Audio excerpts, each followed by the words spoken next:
have to take out that highest rated player to do it on the international side. But that really adds to the dynamic, I feel, of the story we have to tell today. Like, they're all in a good chance of making it, but it's not just their matches that are important. It's how everyone else does. If all 4 of them make the semis will decide who go. If obviously none of them do, Storm and Vladdy will be in a really good running. If some of them do, like, it changes dramatically depending on who succeeds to the semis and who don't. The thing is, I feel like Storm is one to watch a lot this week as well, because Storm is there with not a lot of success in Season 3, but a damn ton of top 8s. Now, here's something very interesting I can see in this character select. I do not know if this is a button check or whether it is real match, but I see JINAMOUNAINAI going for Ninjutsu. Really? I mean, thing is, I totally agree why he would go for this decision. Hellfire is kind of what he's known for. But in this particular matchup, Ninjutsu does very well versus Mileena. And he has indeed gone straight in. And he goes for the jump kick to try and beat the anti-air. But, alright, so Ninjutsu versus Piercing, you're just going to have those mids to contest with the range that she's normally going to try and establish. He doesn't normally get that outside of Ninjutsu. But this is something that, I mean, let's not forget, last time Krathen and AFoxyGrampa fought each other, Krathen did win that set with Ninjutsu versus Piercing. It was close, but we saw a lot of adaptation, and it was a successful pick. So maybe that's kind of why JINAMOUNAINAI went for it, because he knows Foxy has struggled against this in tournament before. Let's not forget as well, I mean, it's just the pure matchup by itself. Foxy obviously is going to love this kind of situation, but I mean, JINAMOUNAINAI has those tools to get it done. He has to be very careful though, because I mean, one whiffed forward 2, and you're eating a full combo from Mileena. Oh, blocks the spear, but I assume JINAMOUNAINAI tried pressing buttons or jumping after it because he did get tagged, and that's a nice grab. JINAMOUNAINAI playing very brave right now, but forcing AFoxyGrampa to respect these grabs. I totally feel like Ninjutsu Scorpion, though, across the 3 variations is going to get away with a little bit more running grabs, because you're going to be constantly sitting there waiting for the forward 2 or the back 2, you know? I mean, you don't get those in the variations. If you're going to sit there and wait for those tools, running grabs is very viable. Oh, we finished the string. I think Foxy may have thought that the low was going to catch, but goes to the 50-50 and forces it. You can see just the sheer amount of bar that Foxy's got to work with right now. He can absolutely afford to spend it on these unsafe 50-50s because he's got the breaker available as well. Clean whiff punish right there. I mean, normally Scorpion's down 4, such an amazing tool. Good speed, good range.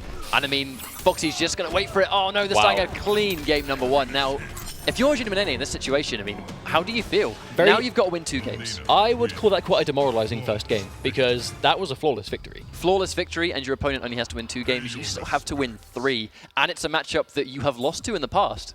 But there's a shot at $200,000 riding on these next 2 matches. JINAMOUNAINAI, like before, obviously this guy, like we've said before, he is known for his Hellfire. He is known for the crispy cancels, great execution, good pressure, wonderful B&Bs, huge damage output, and he's gone back to Hellfire now, not a huge surprise. But do you feel that, as this guy has clearly been in Hellfire main for so long, do you feel like he might have second-guessed and preemptively picked Ninjutsu? I don't think Ninjutsu was a bad decision. I think if I played Scorpion, I would pick Ninjutsu against Mileena as well, especially Piercing. It's just, the reality is, he's been playing Hellfire for so long. When this guy is a lab monster, he has so much tech for so many characters in the game, and we've seen it in both the Challenge Cup and the Pro League, and just reasons like that, you know, just reading the back 1-2 and going in for the Hellfire for the full combo. Down 4 run cancel, I mean, it's just these little things that are definitely sort of comfort pick kind of cancels. Well, the thing is, we saw him go for the Hellfire on prediction of the back 1-2. Oh, that's cheeky. Well, he's kind of using it as a pseudo parry, right? He's trying to use the active frames to catch Foxy's back 1-2, so he burns himself and gets him a full combo. But in Ninjutsu, he was using his forward 2 in that same situation, but obviously he now has the comfort of using Hellfire. That was a really nice cancel, but does drop the very final one. Obviously, the 5 up close.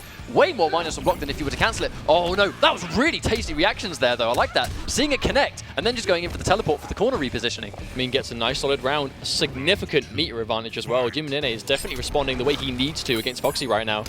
You know, we almost never see Scorpion players actually down 4-5 or run cancel. I wonder what that is on block. I have absolutely no idea. I assume it's probably not great if we don't see it a lot, or it could just be something they're not quite used to. Because a lot of the time, just because you can cancel your down 4 doesn't mean you should, because sometimes the down 4 by itself gives you a better situation. But JINAMOUNAINAI with a massive amount of momentum right now, but runs straight into a back 1-2. Ouch, 35% damage incoming. Now he is going to find himself on the back foot. Foxy has got no meter available. That's going to be a painful overhead. JINAMOUNAINAI knows he has to break. Cannot get caught by Mileena's overhead in a corner. Just sheer damage output, 50% plus for very little meter spent as well. Even meterless, she gets some significant damage. Now in that kind of neutral situation, Foxy was a lot more reluctant to try and poke him with the back 1-2 or something. Now the teleport, I agree with the teleport in the sense that if it connected, it would have been a good mix-up. On block, he was going to lose the round anyway. At least he's not in the corner. But as I say that, jumps himself into the corner with a nice anti-cross-up from AFoxyGrampa. I mean, it's always quite dangerous going for an anti-cross-up, especially when you're like 1 B&B's away from death, but it takes a lot of composure just to keep yourself ready to react to those situations, and AFoxyGrampa showing why he's currently the #1 seed. That was a forward dash straight into a back 1-2, 35% damage. Oh, and he goes for the... Is that whip punish? No, Foxy isn't going to go for the full string. Oh, goes to the back one too, but luckily JINAMOUNAINAI does manage to jump out of it in time. That was a really nice block string. Foxy is going to get the down 3. That could have been a punish or JINAMOUNAINAI pressing a button. There's the cancel. Foxy has to use the breaker. That would have been big damage. But that's something we see Foxy do a lot. Like, he builds a lot of meter, so he will break as soon as he can. Because just straight up deny that momentum, deny that damage as soon as possible. But no, commits to it, tries to cancel the teleport, but he didn't quite have his stamina. He was pixels away from being able to cancel that. Very unfortunate. Oh, tries to punish, gets the low. This could be the start of a comeback.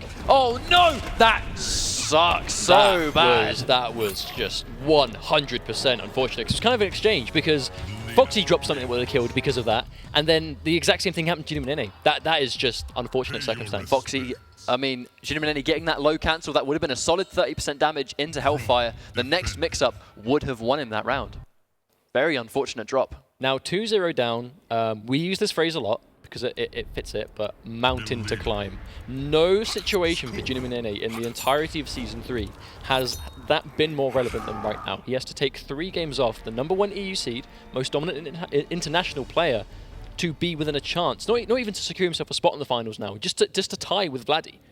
He has to do 3 games, the best he's ever played, and it's against one of the hardest opponents he's ever fought in a tournament. This is a lot to rise to, but if he can rise to this situation, he will undoubtedly be one of our deserving players. Let's go. Game number 3. And uses it as a pseudo parry once again. That is somewhat of an answer. If you think Melina's going to run in and try and go for a back 1-2, you do have the option to just go for that preemptive Flame Aura. It will catch it. Oh no, Foxy tries to get the trade. And we see Foxy do that a lot. He goes for a roll when he thinks he's going to do a crouching poke, because on a trade, he can actually get a full combo from it. And that's one thing we haven't really seen the entire set. Wake up, Meteor Burn Teleport. Foxy respecting him too much. Well, no, disrespecting it really, I think, because interesting hasn't gone for option teleport. to break from Foxy. I feel like that may have been a little bit too preemptive, because that's going to be, 100% death. Nice, 91% confirmed. JINAMOUNAINAI showing why Hellfire is his comfort pick. These are some really nice conversions as well. The little things, like landing a spear into forward dash, into the single button press, like maximum corner carry, maximum damage, like really, really good conversions we don't really see from Hellfire Scorpion. We saw this last time. JINAMOUNAINAI took a very strong round 1, but oh wow, goes to Meteor Burn Spear. I like that option. Lovely chase down. I mean, you can tell, like, he's not letting it get to him. Gets plus 1 hit. There we go. More cancels. Foxy's gonna. Oh, the counter poke into the slide. Risky spending a bar on it. Foxy's gonna try and go for the 2-1-4 gap. Doesn't matter that JINAMOUNAINAI pressed a button. Eats a full combo. Nice 29% again. JINAMOUNAINAI has to be careful. He could be one sequence away from taking this. Oh wow, whiffs the teleport into down 3. Very risky, but gonna catch him.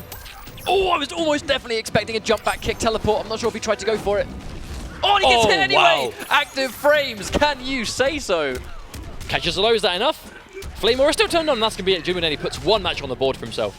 Now, that's breathing space to a degree. You know that you can take a game off. Yes, Foxy did kind of run into those Flame Auras, but they were good reads on JINAMOUNAINAI's part. Now, the question is, in this next game, what's going to happen? Are you going to go for the same amount of Flame Auras? Or are you going to try and be a little bit more run-in aggressive, because you know that maybe Foxy, the past couple of times he's ran into those Flame Auras, the next sequence he's been a little bit preemptive to actually throw out those pokes. He doesn't want to walk straight into it. So knowing that, is JINAMOUNAINAI going to run in and try and establish more pressure, knowing that Foxy is less likely to throw out back 1-2s or low sides? But how do you work around the Flame Aura though? If you're trying to, not even run into it, but just damage it, make it not an attractive option for JINAMOUNAINAI, I would sort of assume go to projectiles, make the Flame Aura just a bad choice. But we know JINAMOUNAINAI has been doing a lot. It's just in general in Season 3, a lot of teleports on reaction, some on prediction, but they work.